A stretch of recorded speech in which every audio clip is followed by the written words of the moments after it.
Okay, great, and thanks very much for organizing this thing in the American Avalanche Association, the Gallatin Forest, and the local friends group. I think this is amazing. I'm really pleased to be part of this.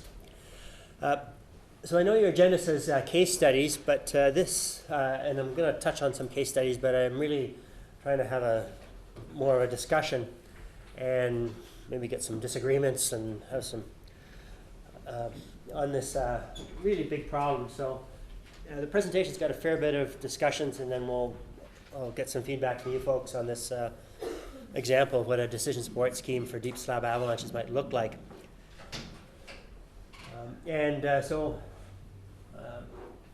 I've recently had a master's student studying this topic. We finished up, and now I've got Mike Conlon, a PhD student, who's working on it, and Thomas Exter and Dave Gauthier worked on kind of this discussion end of it. So there's various definitions out there about deep slabs, and I think it's quite important. It actually affects your results a fair bit. I think Scotty Savage used 1 meter deep? I think 1.3. 1.3, okay. We found that this is a useful one. In Dave Trace's studies, he used 1 meter in the coast and the Columbia Ranges and 80 centimeters in the Rockies. Was useful. Mike Conlon, he's looking at the avalanche cycle on a particular layer, and once that's over and you start to get, the spotty ones, nothing happens for a week, and then you get one here, then one over there. So he's specifically looking for the hard to forecast deep slab avalanches that don't have a sequence of avalanches leading up to it. They don't happen all at once. You don't having a bunch of them happening. They're just really spotty and hard to forecast. So we're actually looking for weak correlations here. We're not going to find strong correlations. The characteristics are familiar, but this is where we're headed is trying to forecast the hard to forecast avalanches. And we're deep in the realm of weak correlations. So the failure layer is, they're always persistent. In the coast and the Columbia Ranges, where they are almost always on a hard crust, as Scotty Savage found. They often get labeled as poorly bonded crusts, and the facets on top of those sometimes they're well developed, but sometimes they're really poorly developed. And you go digging around carefully with your crystal screen, and you can just scrape off a few little rounded facets or something like that. And sometimes you can't even find anything. So it's almost like the hardness of the bed surface is a better key than is a well-pronounced weak layer. I showed this one earlier. This weak layer formed in the middle of November and was triggered in the middle of January, January 13th. 2 fatalities from this one here, triggered from Thins Point and ripped out a 3 meter thick slab. So you've seen the variations in this graph before, but so as the ease of triggering drops off, and then the slab depth, as you go back over time, slab depth increases, propagation increases, consequences, and real uncertainty, but just huge forecasting challenge. And that eventually levels off, but it seems like we live with that uncertainty and a lot. And real serious questions about our margin of safety. So I'll start with terrain. Here's a statement from Chris Stetham from about 15 years ago that, what do you folks think? Are the crowns for deep slab avalanches often big smooth features, or are they in cliff bands and rocky areas, or both? Or is there any pattern with terrain?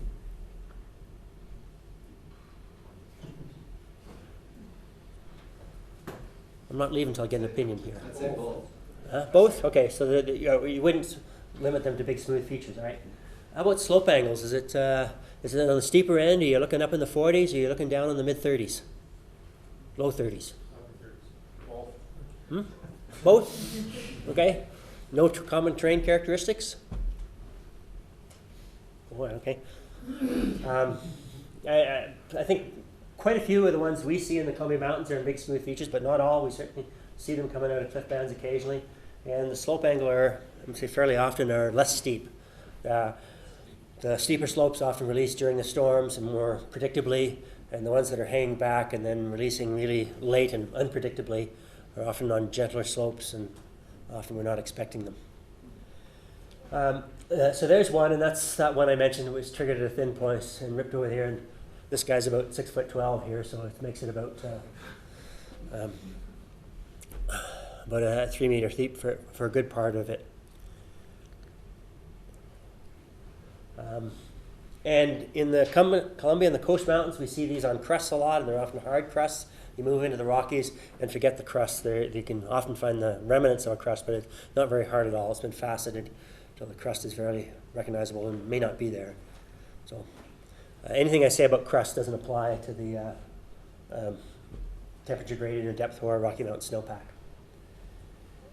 And we've got lots of measurements that the facets on, within, or under crusts grow slowly over time. The facets on top of crusts seem to be earlier in the winter, and then the ones within crusts and in under crusts are later. And they actually produce less avalanches, but the ones they do produce are the real head scratchers, the hard to forecast ones, and often the killers. And we've got some good data for some initially well-bonded crusts, and very gradually becoming poorly bonded over the season goes on, and that's often within or below the crust.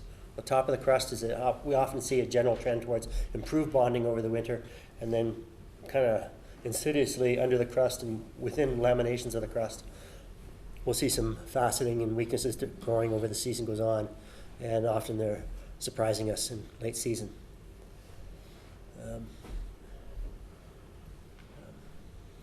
And we are seeing some thin rocky start zones. So there's that's true, I think, where the snowpack is a meter deep, but the triggering from the thin places is an ongoing challenge. So I'm mostly talking about human triggering and naturals here, a little bit on explosives.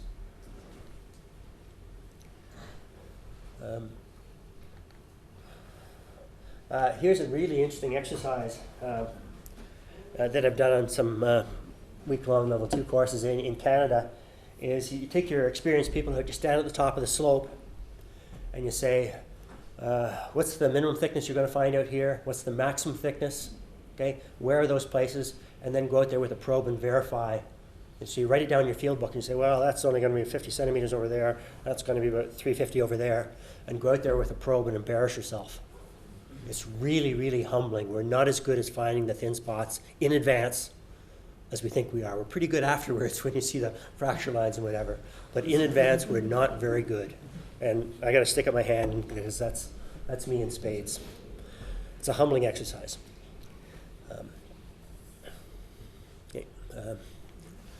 So we do see some of the human triggering in thin rocky start zones. So some indicators from a study that Torsten Geldsetzer and Chris Stetham and I did a number of years ago.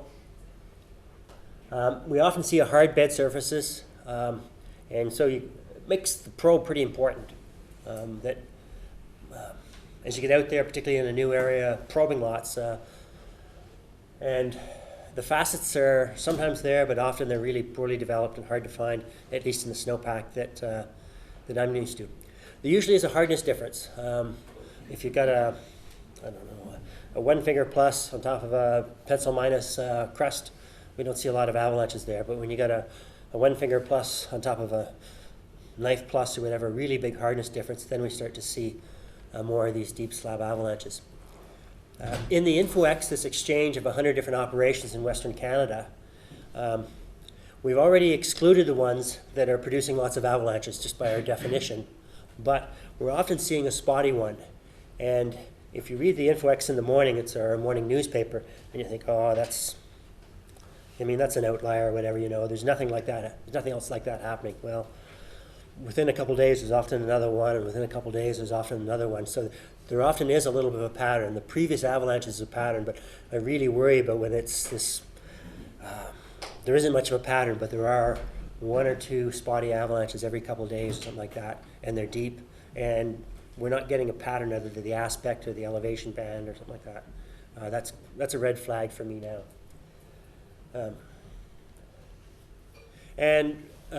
Increase in snowfall in 3+ days, warming over 4 or 5 degrees, especially towards 0, and not part of this study, but more recently, we're often seeing sudden fractures in the persistent weak layer just above the bed surface, but it's that's probably a lot of false suddens, false unstables there. A lot of those slopes can produce suddens and not produce avalanches. So it's not that good a predictor by itself.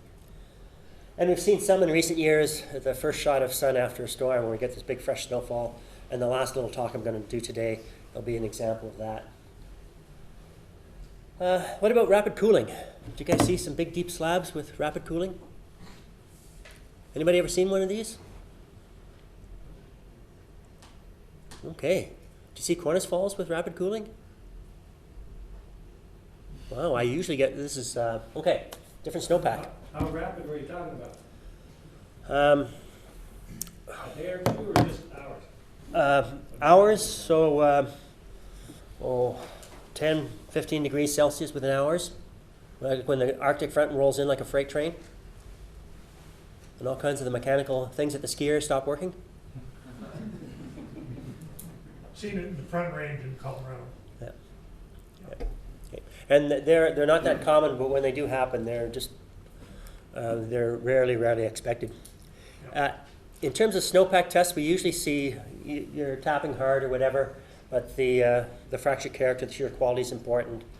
The deep tap test is producing lots of suddens, and probably on other slopes it didn't produce deep slab avalanches.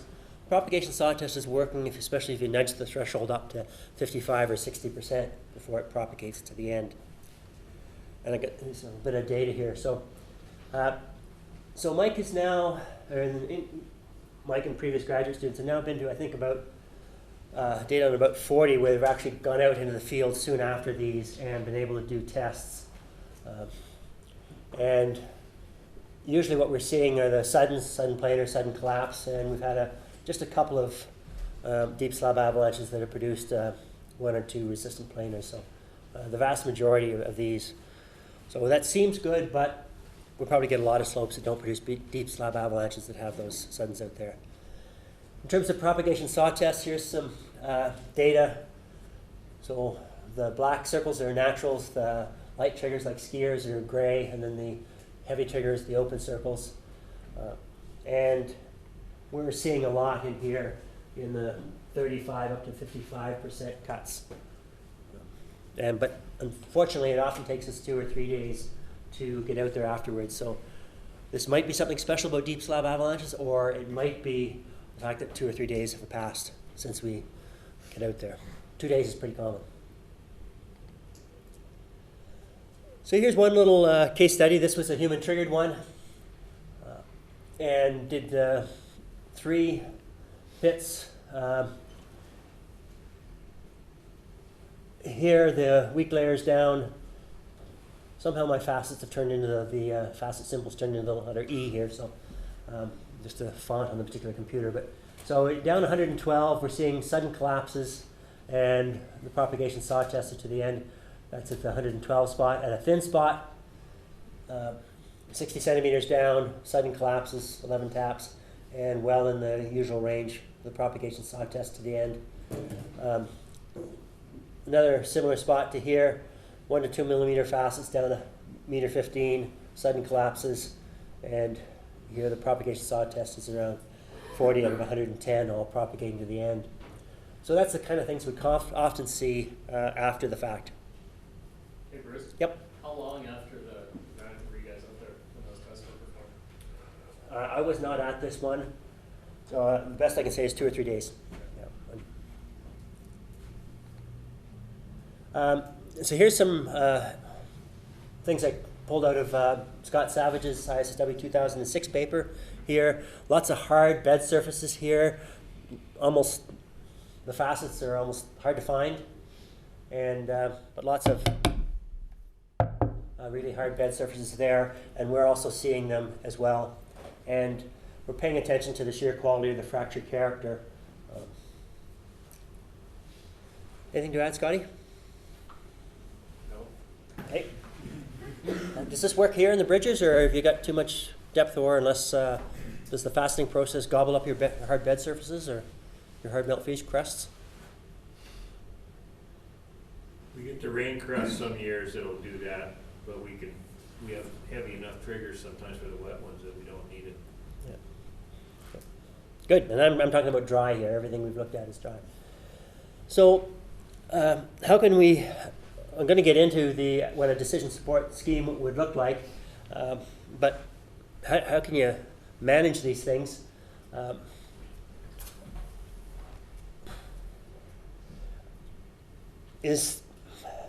Some of these things are beyond our experience. We're pretty good at pattern recognition. That's the way our brains work. That's why we're good at our jobs, right? But some of these things are beyond our experiences. And if you find yourself scratching your head and saying, what the hell? Then maybe as Claire Railson would say, we've never been here before.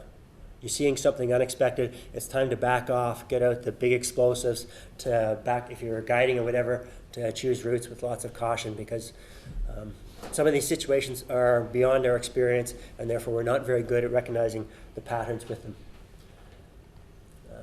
But habits and human factors often get us out there. And, we actually did a study on climate change study, and we saw an increase in early season melt freeze crusts in our snowpack.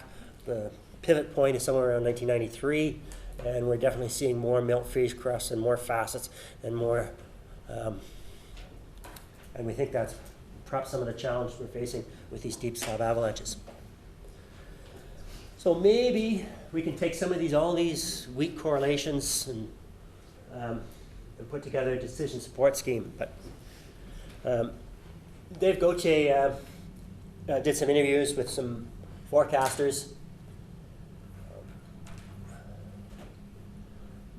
and one of them was concerned about the sun leaving the slopes.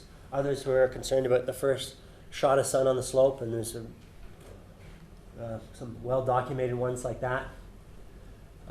And nice humble statement for a person who just recently retired here that well, we may not recognize the patterns until after they're over, and so we really have to understand the limitations to our experience and the limitations to our pattern recognition for these really rare events. And big explosives have their place. Okay, what do you guys like when you think you have got deep slab conditions? Do you like to put your shots in thick areas, thin areas? Do you put them, Jamie, or avalanches right at the rocks? Or do you have air blasts? Or I know Bridger's got some tram lines and whatever for air blasts. What do you like when you're worried about deep slab avalanches? Big sky, we tend to focus on thinner areas generally for shooting. If that's not working, then sometimes we will go back to the thick areas. Yeah. And we do big charges as well. And then if that doesn't get the desired results, we'll go pepper it. So yep. It's just, I think what we've learned is try a little bit of everything. And Scotty had a lot to do with coming around to that philosophy where try a bunch of different stuff. If you get too focused on one methodology, when you do get outside of your experience, you're going to get screwed.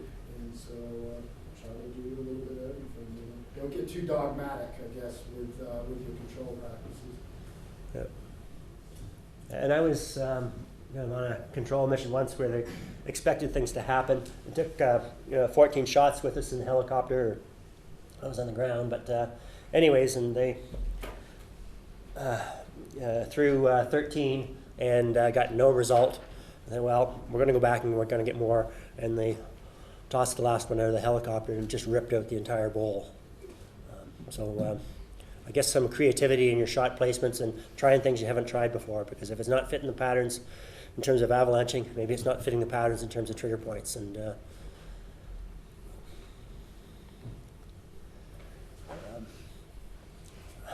so there seems to be a real lack of good predictors, although I quite like the classification tree and the results that Alex had.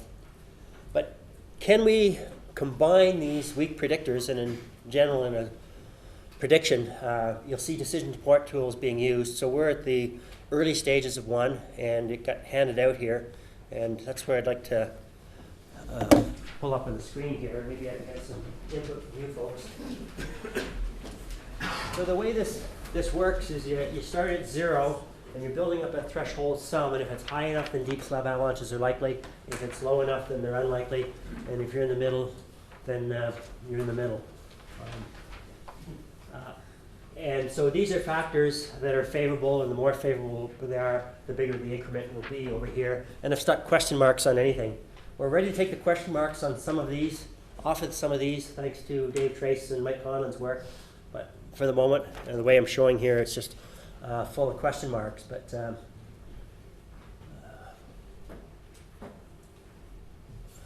first of all, here with facets greater than 1 millimeter, do you agree with that? Do you think facets 1 or more millimeters are greater or a bigger problem than facets 0.5? Can be. Depends on the bed surface. Depends on the bed surface. Okay. How about rounded facets? Do you feel warm and relaxed when you see your facets kind of having rounded corners on them?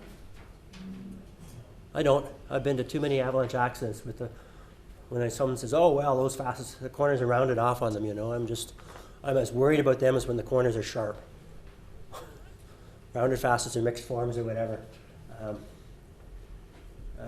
So is there a big hardness step? Okay. Now, sudden fractures more than 80 centimeters below the surface in the last 7 days in the area. So you're doing it for your forecast area at the elevation, your start zones here.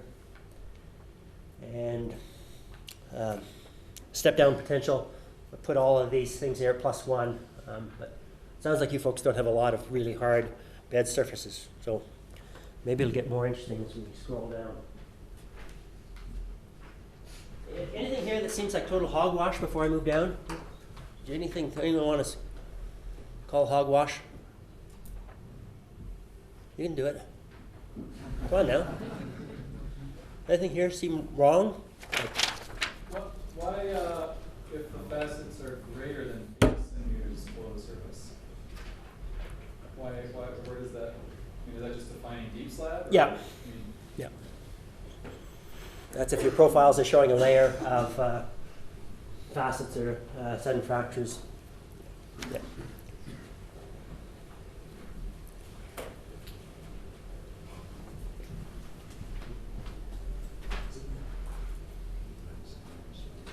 Bruce, I don't see a isothermal snowpack or snowpack temperature factor in here.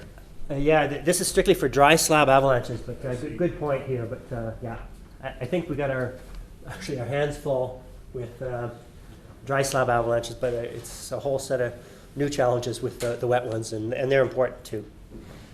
Where were you headed with the step-down potential? It seems the step-down potential would be contingent upon all the things above that column. Yeah, and it may disappear as we tune this decision support thing. And we're going to tune it. We have data. So we've been to about 40 deep slab avalanches and done the measurements and got the preceding weather. We've also extracted several hundred from the InfoX database, and we have the preceding weather from now. They're being analyzed right now. So we have, let's say, I don't know, 400 or so deep slab avalanches where we have the preceding weather from a relevantly located weather station.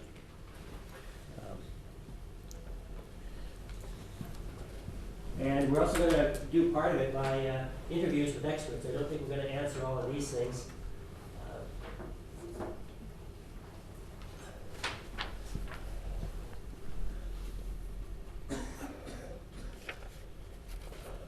So we usually see an increase in snowfall, and it's often not a lot in the last day or so.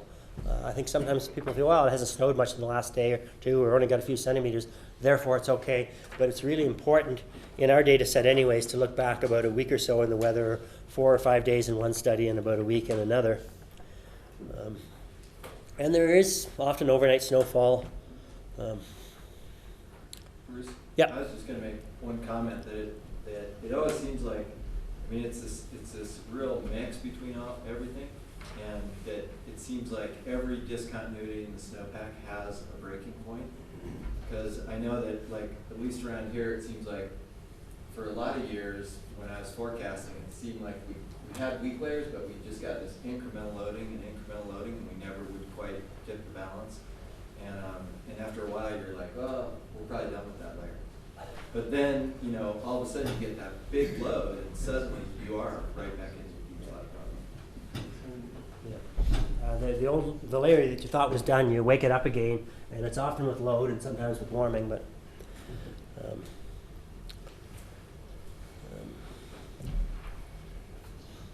So you get a +1 if the temperature drops, and you get a +1 if it increases? by a certain amount, yes.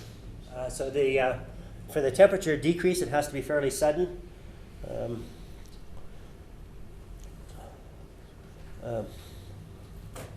do you see, when, in Canada, where you're seeing these avalanches, these cooling avalanches, do you see those like every time a cold front comes through? Do you get avalanche cycles, or are these just rare events that happen to be associated with cold events? The rare events have to be associated with cold events, and we have to have a good bed surface and/or a good bed surface weak layer combo.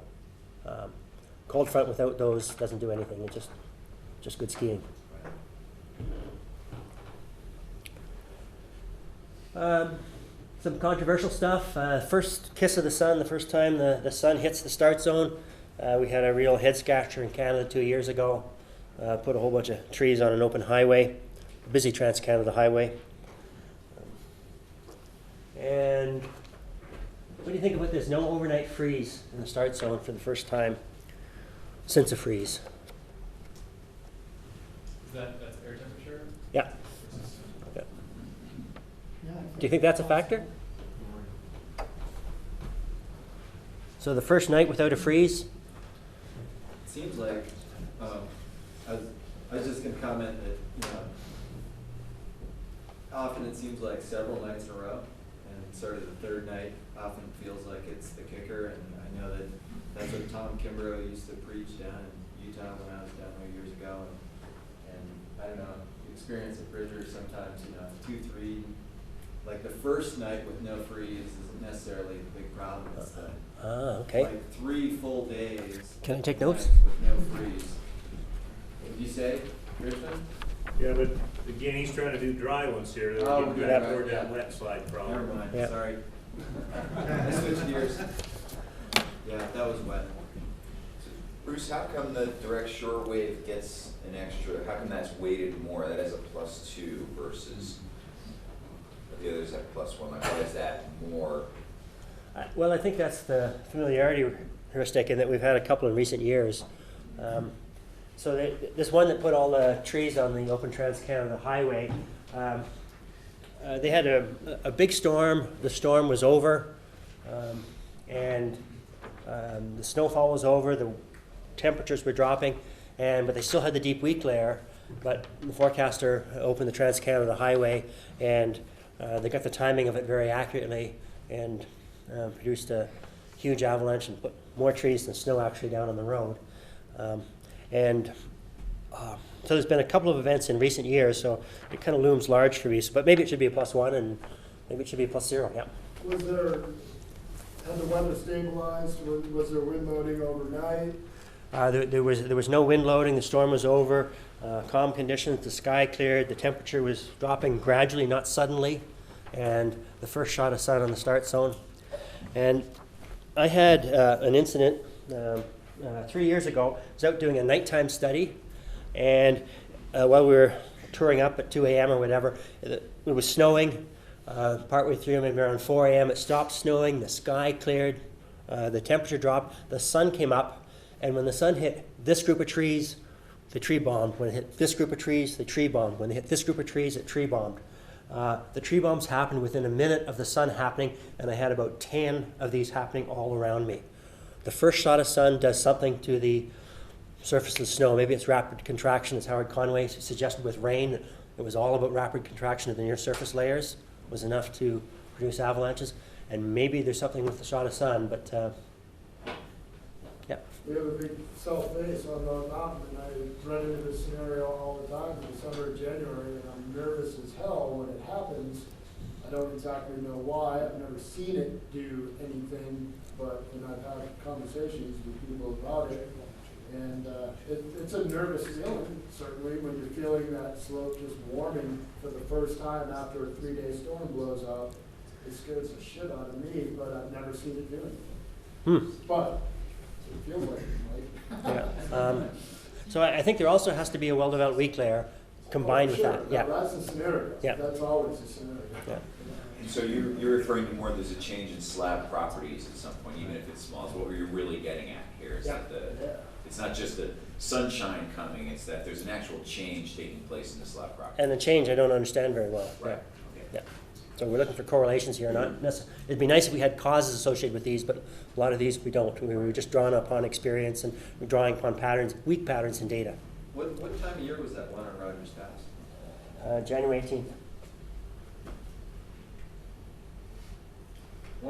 It was interesting, we had an avalanche, 2 years ago in California that they were attributing to warming. And they said, well, the sun hit the slope for the first time, it was January. And I said, and my comment, and we keep on bringing up Ned's name, but Ned had talked to me about this being a warming event. And I said, Ned, you've got access to all these different models. You could tell whether or not that snow surface is gaining or losing energy at that elevation aspect.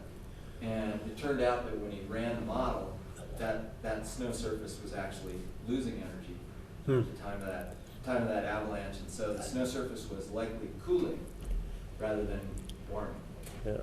So I don't know. It's a tough one because, you know, we see the sun come out every day, and yet the fact of the sun coming out being associated with avalanches is very rare.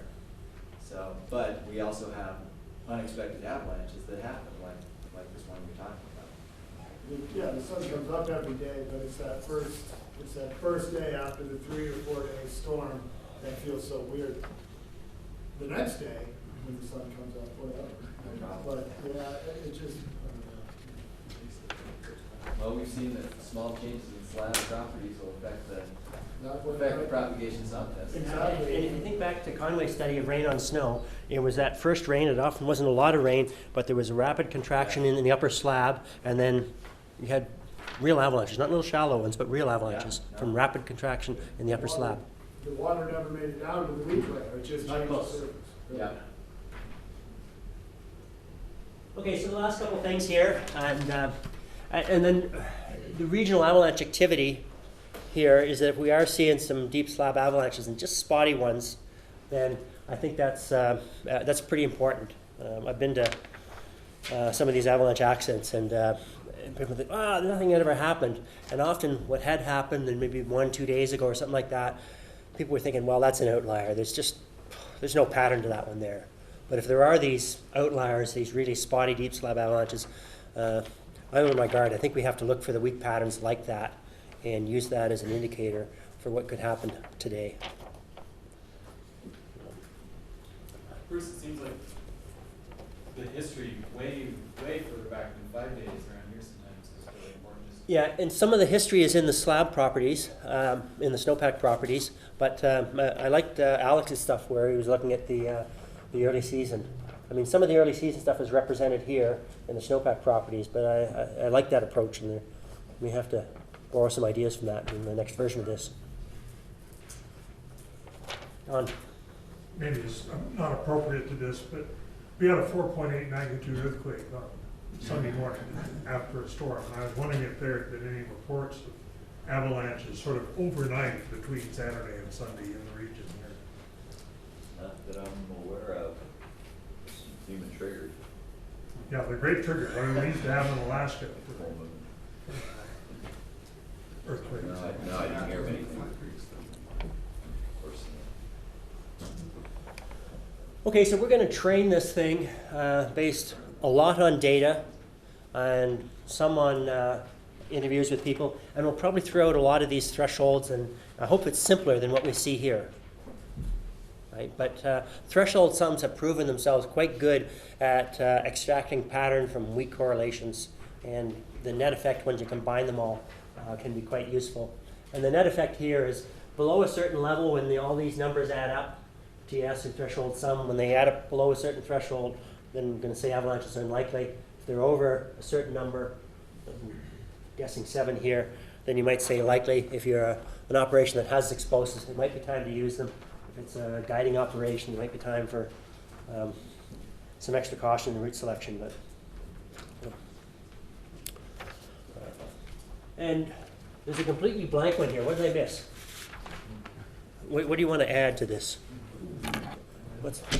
Given that we're dealing with, this is for dry naturals, by the way, and we think that the correlations will be even weaker for human triggering because of thin spot triggering, which is really important. But for naturals, we're just trying to do the first cut at this thing and see what we can get for naturals. Hey, Bruce. Yep. With that study I did in 2006, one thing that wasn't in the paper but was in the oral was just either the presence of wind transported snow or not in previous days. From like 1, 2, and 3. So not trying to get cute with wind speeds, but just did the wind move snow or did not. So not accumulated wind speeds, but observations of wind transported snow? That was kind of because of the way the Big Sky's weather instrumentation was over the past. That's all you can go by was just Yeah. observations on wind moving snow or not. Okay, and Mike Conlon's got some case studies, and they include some wind transported snow over multiple days as well in there. So we will use that to train this thing. Bruce? Yep. No mention of terrain. There may be terrain factors in your question mark file there, or a category for terrain. I'm not sure what, other than possibly where you have the longer 45-degree slopes that can then avalanche to the little bit more stubborn angle, creating the quick load that way. You know what I mean? Okay, I gotcha. Yep. Some sort of angle break in the slopes. Hits the fan and takes out the fan heat. And would that apply to cornices above the?